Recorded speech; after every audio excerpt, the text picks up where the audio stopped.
혹시 저녁 식사 맛있게 하시고 나서요.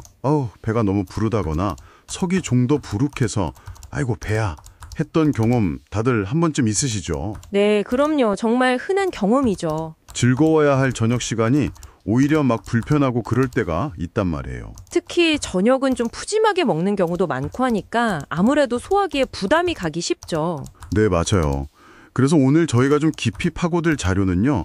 집 나온 둘째 아들님이 부모님의 좀 편안한 저녁 시간을 위해서 제시한 해법인데요. 아, 그 자료요? 네, 바로 저녁 식사 후에 딱 15분만 투자하는 이 습관에 대한 거예요. 저녁 산책이죠. 네, 그렇죠. 왜 밥 먹고 바로 앉거나 눕는 게 좋지 않은지, 그리고 이 짧은 산책이 소화불량이나 혈당 아니면 수면 문제까지 어떻게 도움을 주는지 오늘 핵심만 좀 쏙쏙 파헤쳐 보겠습니다. 맞습니다. 특히 그 방귀 산책이라는 아주 흥미로운 포인트까지 포함해서요. 네, 이번 미션은 식후 15분 걷기가 우리 몸에 가져오는 의외의 긍정적인 효과들을 명확하게 이해하는 거라고 할 수 있겠네요. 좋습니다. 그럼 먼저 저녁 식사 딱 끝나고 바로 쉬면 우리 몸에서는 구체적으로 어떤 일이 벌어지는 건가요? 이게 그냥 단순히 소화가 좀 느려지는 정도인가요? 아, 이게 소화가 느려지는 것 이상인데요. 위하고 장은 이제 음식을 소화시키려고 열심히 일할 준비를 하는데 앉거나 누워버리면 그 중력 때문에 위장의 운동 능력이 좀 떨어져요. 아, 중력 때문에요? 네, 이걸 우리가 보통 연동운동이라고 하잖아요. 장이 음식물을 아래로 이렇게 밀어내는 규칙적인 움직임인데 이 기능 자체가 약해지는 거죠. 아하, 그러니까 장이 제대로 힘을 못 쓰는 거네요. 그래서 음식물이 위에 좀 오래 머물고 그러다 보면 가스 차서 더부룩하고 트림 나고 그런 거고요. 정확합니다. 네, 소화가 지연되니까 평소보다 가스도 더 많이 생성될 수밖에 없고요. 아, 근데 또 다른 중요한 문제가 있어요. 네. 식사로 섭취한 포도당 있잖아요. 이게 에너지로 바로 쓰이지 못하고 혈액 속에 그냥 남아있게 되면서 혈당이 갑자기 확 오르는 혈당 스파이크 현상이 나타날 수 있습니다. 아, 혈당 스파이크요. 그거 요즘 얘기 많이 하던데요. 네, 이게 반복되면 피로감도 쉽게 느끼고 좀 장기적으로 보면 당뇨 위험도 높일 수 있거든요. 그렇군요. 근데 눕는 건 더 안 좋다고들 하잖아요. 그건 혹시 위산 역류 이런 것 때문인가요? 네, 맞아요. 누운 자세는 윗속에 있는 내용물, 특히 위산이 식도로 역류하기 쉬운 조건을 만들거든요. 그래서 속쓰림 같은 걸 유발할 수 있죠. 아하, 정말 불편하겠네요. 그렇죠. 바로 이런 불편함들을 해소하는 아주 간단하면서도 효과적인 방법이 바로 저녁 식후에 가볍게 산책하는 겁니다. 그래서 이 저녁 산책의 효과를 3가지 기적이라고까지 표현하더라고요. 첫 번째가 최고의 천연 소화제 역할이라는 거죠. 네네. 근데요, 약간 궁금한 게 어르신들은 보통 밥 먹고 바로 움직이면 배 아프다, 좀 쉬어야 한다고 하시잖아요. 이건 어떻게 봐야 할까요? 아, 그거 아주 좋은 질문이신데요.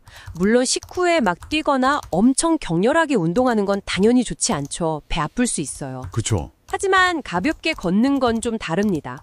걷는 건 오히려 장의 연동 운동을 부드럽게 도와줘요.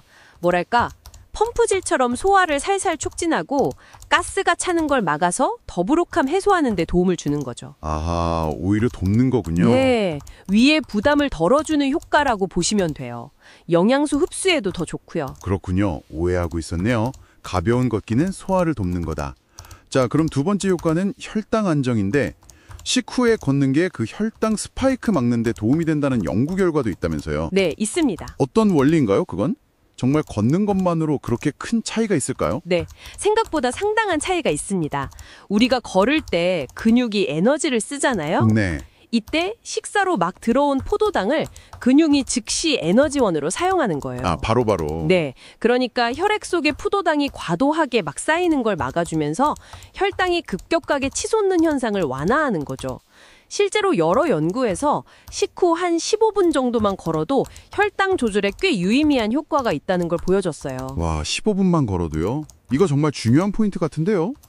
자, 그럼 마지막 3번째 효과는 숙면 유도인데 이건 좀 의외예요. 운동하면 오히려 잠이 깨는 거 아닌가 이런 생각도 들거든요. 아, 그것도 이제 운동 강도에 따라 다른데요. 격렬한 운동은 물론 잠을 방해할 수 있죠. 몸을 너무 흥분시키니까요. 네. 근데 저녁에 하는 부드러운 산책은 오히려 반대 효과를 내요. 하루 동안 우리를 긴장 상태로 만들었던 그 교감신경 있잖아요. 이걸 좀 차분하게 가라앉히고요. 반대로 몸의 휴식과 이완을 담당하는 부교감신경을 활성화시켜줍니다. 아, 신경계를 안정시켜주는군요. 그렇죠. 스트레스가 줄고 마음이 좀 편안해지면서 자연스럽게 수면 호르몬인 멜라토닌 분비에도 좋은 환경이 만들어지는 거예요. 그래서 깊은 잠을 자는데 도움이 될 수 있습니다. 와, 정말 일석삼조네요. 소화 잘 돼, 혈당 안정돼, 잠도 잘 와. 자, 그리고 대망의 저녁 산책의 또 다른 흥미로운 점. 방귀 산책 이야기를 안 할 수가 없죠. 속 시원함의 끝판왕이라고 하던데요. 네, 그 표현이 참 재미있죠. 근데 원리는 아주 간단해요. 식사 후에 소화 과정에서 가스가 자연스럽게 생기잖아요. 네, 그렇죠. 근데 걷기 시작하면 장 운동이 활발해지니까 이 가스가 자연스럽게 아래쪽으로, 즉 배출되기 쉬운 방향으로 이동하게 되는 거죠. 아하, 그래서 좀 어둡고 한적한 길을 걸으면서 뭐 남들 눈치 안 보고 자연스럽게 뽕 하고 해결할 수 있다. 이런 거군요. 바로 그 점이죠. 그 개운함이 상당하다고들 하더라고요. 저도 약간 공감 가는데요. 그렇죠. 복부 팽만감이나 더부룩함의 직접적인 원인이었던 그 가스를 시원하게 배출하니까 속이 편안해지는 즉각적인 효과를 느낄 수 있는 거죠. 이게 어떻게 보면 가장 확실하고 짜릿한 효과일 수도 있어요. 맞아요. 즉각적인 피드백. 네, 물론 당연히 주의할 점은 있죠. 네, 어떤 거죠? 뭐 주변에 사람이 없는 한적한 곳에서 에티켓을 지키는 선에서만 가능하다는 거. 사람 많은 데서는 절대 안 되고요. 아, 그럼요. 당연하죠. 그건 기본 매너죠. 자, 그럼 오늘 이야기를 한번 싹 정리해보면 저녁 식사 후에 바로 소파나 침대로 직행하기보다는 딱 15분에서 한 30분 정도, 네, 그 정도면 충분합니다. 그 정도 가볍게 걷는 것만으로도 소화, 혈당 조절, 그리고 숙면까지 정말 큰 도움을 받을 수 있다. 이 말씀이시네요. 네, 맞습니다. 핵심은 그거죠. 오늘 저녁 듣고 계신 분들 바로 한번 실천해 보시는 건 어떨까 싶어요. 오, 좋아요. 그냥 편안한 신발 신고 집문을 나서는 그 작은 습관 하나가 저녁 시간의 질을 바꾸고 또 전반적인 건강에도 아주 긍정적인 변화를 가져올 수 있습니다. 속 편한 밤과 꿀잠은 뭐 기본으로 따라오는 거고요. 어쩌면 예상치 못한 방귀 산책의 그 상쾌함까지 덤으로 얻을 수도 있고요. 그렇죠. 마지막으로 이런 질문을 한번 던져보고 싶어요. 네.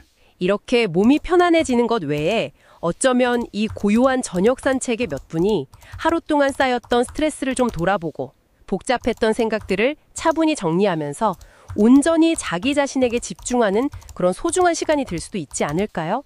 그 의미에 대해서도 한번 생각해 보시면 좋겠습니다.